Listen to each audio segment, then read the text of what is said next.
আসলে বৃষ্টি বাদল যাই হোক, আমাদের প্রচারণা থেমে থাকলে কিন্তু নির্বাচনী আমেজ থেমে যাবে। তাই ফুটবল টুর্নামেন্টও এমন একটা সময় শুরু হয়েছে, আমেজে আরেকটা দ্বিগুণ আনন্দের মাত্রা যোগ করেছে। সবকিছু মিলিয়ে একটা নির্বাচনী আমেজ যে আমরা এত বছর পর পাচ্ছি, খুবই ভালো লাগছে। সবাই ব্যস্ত সময় পার করছি এবং এই ব্যস্ত সময়টা অনেক আনন্দের।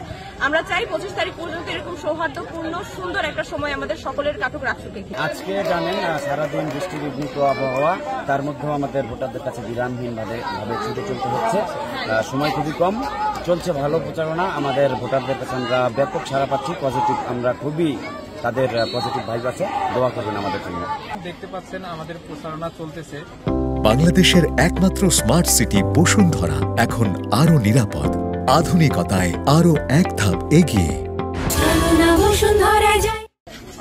আমেদের সাথে অনেক আড়ম্বরপূর্ণভাবে, এবং শিক্ষার্থীরা 35 বছরের সুদীর্ঘ অপেক্ষার পর যেহেতু এই নির্বাচনটা পেয়েছে, তারাও এটা স্বাভাবিকভাবেই নিচ্ছে। আগামী 25 তারিখ যেহেতু নির্বাচন, আর কয়েকদিন প্রচারণা চলবে, আজকে তৃতীয় দিন। আমরা আশা করছি সুন্দর এবং আমেজপূর্ণ একটা নির্বাচন হবে ইনশাআল্লাহ।